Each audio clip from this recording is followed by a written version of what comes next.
जय श्री राम मित्रों। Fundamental series के एपिसोड 2 में आप सभी का स्वागत है। तो जैसे कि पिछले एपिसोड में हमने सीखा था मार्केट कैपिटलाइजेशन और इंटरप्राइज वैल्यू के बारे में, वैसे ही आज हम बात करेंगे स्टॉक पीई और स्टॉक पीबी के बारे में। अब स्टॉक पीई होता क्या है? देखिए, पीई का मतलब होता है प्राइस टू अर्निंग रेशियो। अब प्राइस टू अर्निंग रेशियो क्या है? देखिए, पी का तो मतलब है प्राइस, यानी कि ये नेस्ले इंडिया का जो प्राइस बता रहा है 2265 रुपीज। वैसे ही ई का मतलब होता है अर्निंग पर शेयर, यानी कि अर्निंग पर शेयर क्या है? यानी कि एक शेयर के पीछे कंपनी कितने पैसे बना रही है, ये हमें सिंपली बताता है अर्निंग पर शेयर। इसे एक एग्जांपल से लेते हैं। मानिए एक कंपनी XYZ लिमिटेड। अब इस कंपनी ने साल भर में बिजनेस करके साल के आखिर में 1,000 रुपए प्रॉफिट बनाया। ठीक है। और वैसे ही इस कंपनी के है 4 ओनर्स, यानी कि 4 मालिक है, तो प्रॉफिट तो ओनर्स में इक्वल डिवाइड होगा। तो जब 1,000 को हम 4 से डिवाइड करेंगे तो हमारे पास आएगा 250 रुपए, 250 रुपीज। तो सिंपली यही हमें बताता है ईपीएस, अर्निंग पर शेयर, यानी एक शेयर के पीछे कंपनी ने कितना पैसा कमाया। वैसे ही नेस्ले इंडिया का अर्निंग पर शेयर है 34.5 रुपीज। अब इसे कैलकुलेट करते हैं। देखिए, इसके लिए हमें जाना पड़ेगा प्रॉफिट एंड लॉस अकाउंट में। तो यहाँ हमें बता रहा है नेट प्रॉफिट कंपनी का मार्च क्वार्टर का 2024 ईयर्स का 3,933 रुपीज। तो जब हम 3,933 रुपीज को टोटल नंबर ऑफ शेयर्स, यानी कि 96.4 करोड़ से डिवाइड करेंगे तो हमारे पास तकरीबन 35 रुपए आएंगे। फिर एक बात समझाता हूँ। एक कंपनी है जिसने साल भर का बिजनेस करके कमाया 1,000 रुपए, और उसके टोटल ओनर से 4, यानी कि 4 मालिक है। तो 1,000 रुपए को जब हम 4 से डिवाइड करेंगे तो हमारे पास आ जाएगा ईपीएस, अर्निंग पर शेयर 250 रुपए।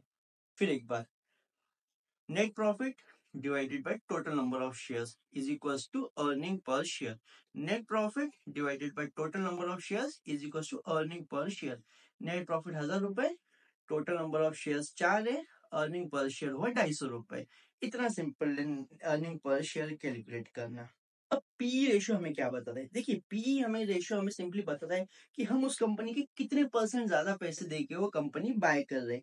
जैसे कि नेस्ले इंडिया के केस में पीई है 68.6 का। अब जैसे कि हम 2,265 रुपीज प्राइस को अर्निंग पर शेयर 34.5 से डिवाइड करेंगे तो हमारे पास आ जाएगा 68.6 का पीई। अब इसे एक सिंपल एग्जांपल से समझते हैं। मान लीजिए कंपनी XYZ लिमिटेड, और वो कंपनी आपको मिल रही है बाजार में 1,000 रुपए की, लेकिन वो कंपनी कमा रही है साल का सिर्फ 100 रुपए, सिर्फ 100 रुपए। तो आप उस कंपनी के 10 गुना ज्यादा पैसे देके वो कंपनी खरीद रहे हो, तो उसका पीई कितना का हो जाएगा? 10 का पीई हो जाएगा। मतलब कि आप कितने गुना ज्यादा पैसे देके वो कंपनी का शेयर बाय कर रहे हो या कंपनी बाय कर रहे हो, ये सिंपली हमें बताता है पीई रेशियो। जैसे कि इस केस में अगर नेस्ले का पीई 1 का होता, यानी कि अगर नेस्ले कंपनी का शेयर 34.5 रुपीज का होता और उसकी अर्निंग भी ईपीएस भी 34.5 रुपीज होती, तो यहाँ हम उसे 1 का पीई देते। लेकिन यहाँ पे 2,265 का शेयर है और अर्निंग 34.5 है, तो इसीलिए हमने उसे 68 का पीई दिया है। यानी कि आप 68 गुना ज्यादा पैसे देके कंपनी का शेयर खरीद रहे हो। तो क्या आप नेस्ले जैसी कंपनी में इन्वेस्ट करेंगे जो साल का कमाती है 35 रुपीज और वो आपको अपने 68 टाइम हाई पीई पे ट्रेड कर रही है? वेल, ये हो गया एक कंसेप्ट। अब दूसरा कंसेप्ट आता है। नेस्ले जैसी कंपनी न जाने मार्केट में पिछले 25 30 40 सालों से ट्रेड कर रही है और इसने हर साल अपना प्रॉफिट ग्रोथ बढ़ाया है। अब किस रेट से बढ़ाया है, आइए देखते हैं। देखिए, पिछले साल कंपनी ने मार्केट में प्रॉफिट ग्रोथ बढ़ाया था 9.81%, यानी कि तकरीबन 10% से। जैसे कि कंपनी पहले 10 रुपए कमाती थी तो उसका 10%, यानी कि इस साल कंपनी 100 रुपए कमा रही, यानी कि 10 गुना अपना प्रॉफिट बढ़ाया है। वही कंपनी ने पिछले 3 साल में 23.5% और पिछले 5 साल में 19.6% से प्रॉफिट बढ़ाया है, यानी कि हर साल कंपनी ने ग्रोथ बताई है। तो जब कंपनी का प्रॉफिट बढ़ेगा तो कंपनी के रेट भी बढ़ेंगे शेयर्स के। तो क्या आप ऐसी कंपनी में इन्वेस्ट करेंगे? वेल, ये हो गया दूसरा कंसेप्ट। अब आइए तीसरे कंसेप्ट के पास जाते हैं।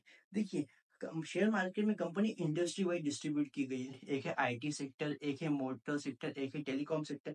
वैसे नेस्ले है एफएमसीजी सेक्टर की, फास्ट मूविंग कंजप्शन गुड। तो एफएमसीजी सेक्टर का एक इंडस्ट्री पीई रहता है, तो ये इंडस्ट्री 56.2% के पीई पे ट्रेड करती है और नेस्ले ट्रेड करी है 68.6% पे। तो ये इंडस्ट्री से तो हाई पीई पे ट्रेड करी। लेकिन अगर इसकी प्रॉफिट ग्रोथ को हम देखें तो हाँ, लगता है कि कंपनी ने इम्प्रूवमेंट किया है। मे बी कंपनी दूसरी कंपनी से अच्छा परफॉर्म कर रही है, इसलिए मार्केट से हाई पीई देखता है। अब ये होगा तीसरा कंसेप्ट। अब इसे चौथे नजरिए से देखते हैं। क्या कंपनी हमेशा इतने पीई पे ट्रेड करती है? आइए नीचे स्क्रॉल करते हैं। तो देखिए यहाँ पीई का चार्ट है, एवरेज चार्ट है पीई का। तो यहाँ आपको तकरीबन 10 साल का डाटा मिल जाएगा। तो यहाँ हमें देखने को मिलता है कि कंपनी 2016 में 77 के पीई पे ट्रेड करती थी, फिर 2018 में 69, 2019 में 84 का पीई, 2021 में 88 और 2023 में 77। मतलब कंपनी ने जनरली 75 से 85 की 75 से 85 की रेंज में ट्रेड किया है। तो अगर देखा जाए तो इस साल कंपनी लो पी पे ट्रेड करता है। अब ऐसा क्यों? देखिए कंपनी की प्रॉफिट ग्रोथ तो अच्छी है, 10% से कंपनी प्रॉफिट ग्रोथ कर रही है, लेकिन इसके लिए कहीं ना कहीं मार्केट सेंटिमेंट्स भी अफेक्ट करते हैं। जैसे कि इस साल इलेक्शन थे, वैसे ही कभी कभी क्या होता है, FII फॉरेन इंस्टीट्यूशन इन्वेस्टमेंट्स कभी अपनी बढ़ाते हैं, कभी DII अपने इन्वेस्टमेंट्स कम करते हैं या बढ़ाते हैं। कभी कभी कंपनी की इंटरनल पॉलिसीज चेंज होती है, जैसे कंपनी ने समझिए बोनस शेयर्स इशू कर दिए तो नंबर ऑफ शेयर्स बढ़ जाते हैं, लेकिन कंपनी का नेट प्रॉफिट उतना ही रहता है। इसके वजह से EPS में एडजस्टमेंट होती है और PE रेशियो में मैनिपुलेशन होता है। अब बोनस शेयर क्या होता है ये हम अगले वीडियो में जानेंगे। तब तक के लिए जय श्री राम।